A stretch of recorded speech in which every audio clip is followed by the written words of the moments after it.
সুপ্রিয় দর্শক বন্ধুরা আসসালামু আলাইকুম, সবাই কেমন আছেন? আশা করছি আপনারা সবাই অনেক বেশি ভালো আছেন। ভিউয়ার্স, আজকের এই ভিডিওতে বেসিক্যালি আমরা রিভিউ করে যাচ্ছি ইনফিনিক্স Zero 20 স্মার্টফোনটিকে। ইনফিনিক্স Zero 20 স্মার্টফোনটিতে কিন্তু সুপার অ্যামোলেড ডিসপ্লের পাশাপাশি এখানে কিন্তু আপনারা মিডিয়াটেক হেলিও Z99 একটি মোস্ট গেমিং পাওয়ারফুল চিপসেট কিন্তু পেয়ে যাচ্ছেন। পাশাপাশি এই ফোন ব্যাক সাইডে কিন্তু 108 মেগাপিক্সেল ক্যামেরা রয়েছে।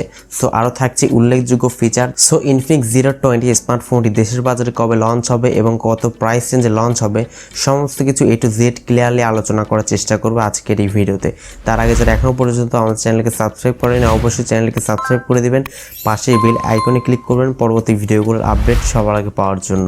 চলুন তাহলে কথা না বাড়িয়ে শুরু করি আমাদের আজকের ভিডিও। দর্শক বন্ধুরা, অ্যাট ফার্স্ট যদি আমরা স্মার্টফোনের যদি ডিজাইন এবং লুকস নিয়ে যদি কথা বলি তাহলে ফোন ব্যাক সাইডে কিন্তু চমৎকার ডিজাইন রাখা হয়েছে।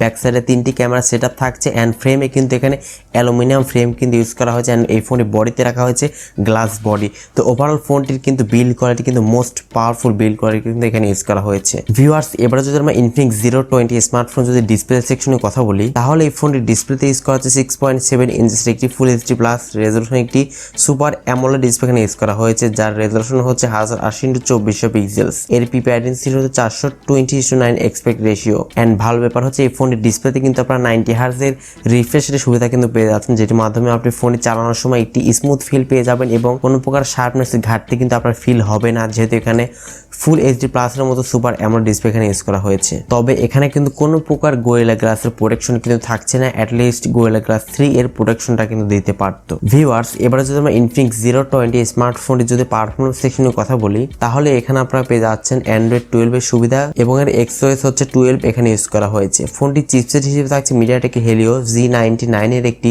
6 ন্যানোমিটারের আর্কিটেকচার বিল্ড করা একটি 4G চিপ এখানে ইউজ করা হয়েছে এবং এর জিপিইউ হচ্ছে মালে G57। ইনফিনিক্স Zero 20 স্মার্টফোনে আপনারা দুটি র্যাম রোম ভেরিয়েন্ট পেয়ে যাবেন, সেটি হচ্ছে 8GB RAM 128GB internal storage এবং 8GB RAM 256GB internal storage. এই দুটি ভেরিয়েন্টে আপনি ফোনটি পেয়ে যাবেন। অ্যান্ড ভালো ব্যাপার হচ্ছে এই ফোনটি কিন্তু আপনারা দুটি সিমের পাশাপাশি একটি মেমোরি কার্ড কিন্তু ইউজ করতে পারছেন। দর্শক বন্ধুরা, এবার যদি আমরা ইনফিনিক্স Zero 20 স্মার্টফোন যদি ক্যামেরা সেকশনে কথা বলি তাহলে এই ফোনটির ব্যাক সাইডে থাকছে 3টি camera set up. Main camera হিসেবে থাকছে 108 megapixel main camera, second camera হচ্ছে 13 মেগাপিক্সেল একটি সেন্সর এবং থার্ড ক্যামেরা হচ্ছে 2 মেগাপিক্সেল একটি সেন্সর এবং এই স্মার্টফোনটি ফ্রন্ট থাকছে 60 মেগাপিক্সেল 60 মেগাপিক্সেল একটি ক্যামেরা। ফোনের সামনে পেছনে উভয় ক্যামেরা দিয়ে সর্বোচ্চ আপনারা 1440 পিক্সেলে 30 fps ভিডিও শুট করতে পারছেন। তো এখানে 1440 পিক্সেল কিন্তু আপনারা পেয়ে যাচ্ছেন, কোনো প্রকার 4K সুবিধা কিন্তু পাচ্ছেন না। এখানে অ্যাটলিস্ট 4K সুবিধাটা দিলে কিন্তু আরেকটু ভালো হতো। এছাড়া ফোনটি অ্যাজ ইউজুয়াল যে সমস্ত বিষয়গুলো যেমন loud speaker, 3.5mm headphone Jack,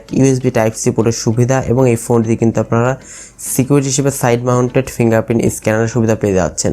যেহেতু এখানে সুপার অ্যামোলেড ডিসপ্লে ইউজ করা হয়েছে তো সেক্ষেত্রে এখানে কিন্তু সাইড মাউন্টেড না দিয়ে যদি in display optical fingerprint scanner দিত তাহলে কিন্তু আরেকটু নেক্সট লেভেল কিন্তু হতে পারতো ফোনটি। তো অ্যাট লাস্ট ফোনটি ব্যাটারি নিয়ে বলতে গেলে ফোনটি ব্যাটারিতে ইউজ করা যায় 4500 মিলিঅ্যাম্পিয়ার একটি ব্যাটারি। ইনফিনিক্স কিন্তু সচরাচর এখানে 4500 mAh কিন্তু ব্যবহার করছে, তবে 5000 দিলে অবশ্যই আরেকটু ভালো হতো, চার্জিং ব্যাকআপটি আরেকটু ভালো পাওয়া যেত। বাই দ্য ওয়ে 5000 মিলিঅ্যাম্পিয়ার যেহেতু দেয়নি, 4500 মিলিঅ্যাম্পিয়ার ব্যাটারি নিয়ে আপনাকে সন্তুষ্ট থাকতে হবে। অ্যান্ড এই ব্যাটারি ব্যাকআপ দিয়ে মোটামুটি একদিন খুব ভালো মতোই কিন্তু ফোনটিকে আপনি চালাতে পারবেন। অ্যান্ড ফোনের বক্সের সঙ্গে কিন্তু আপনারা 45 ওয়াট এটি ফাস্ট চার্জার কিন্তু পেয়ে যাচ্ছেন, যেটির মাধ্যমে কিন্তু মাত্র 30 মিনিটে কিন্তু 75% চার্জ কিন্তু হয়ে যাবে। তো সেই ক্ষেত্রে বলা যাচ্ছে 45 মিনিটে ফোনটিকে আপনি 100% কিন্তু চার্জ করে নিতে পারছেন। ভিউয়ার্স, এবারে কথা বলা যাক মূল প্রসঙ্গ নিয়ে। এই ফোনটি ইনফিনিক্স Zero 20 স্মার্টফোনটি দেশের বাজারে কবে লঞ্চ হবে এবং কত প্রাইস রেঞ্জে লঞ্চ হবে। ধারণা করা যাচ্ছে এই স্মার্টফোনটি সম্ভবত দেশের বাজারে অফিসিয়ালি অথবা আনঅফিসিয়ালি লঞ্চ হতে পারে সম্ভবত আগামী মাসে, অর্থাৎ নভেম্বর মাসের প্রথম দিকে এই ফোনটি কিন্তু অফিসিয়ালি অথবা আনঅফিসিয়ালি দেশের বাজারে কিন্তু লঞ্চ হতে পারে। তবে দেশের বাজারে লঞ্চ হলে এই ফোনটি বেস্ট ভেরিয়েন্টের প্রাইসটি হতে পারে সম্ভবত 30 থেকে 35,000 টাকার মধ্যেই কিন্তু এই ফোনটির প্রাইসটি হতে পারে, এমনটাই এক্সপেক্ট করা যাচ্ছে। এখন দেশের বাজারে লঞ্চ হলে বোঝা যাবে যে কোন প্রাইস যে লঞ্চ হয়। আর দেশের লঞ্চ হলে অবশ্যই আমাদের চ্যানেলে কিন্তু ফুল রিভিউ কিন্তু আপলোড করা হবে। সো অবশ্যই সাবস্ক্রাইব করে আমাদের সাথেই থাকবেন। সো আজকের মতো এই পর্যন্ত, দেখা হচ্ছে নেক্সট ভিডিওতে। সেই পর্যন্ত সবাই ভালো থাকবেন। আল্লাহ হাফেজ, আসসালামু আলাইকুম রহমতুল্লাহ।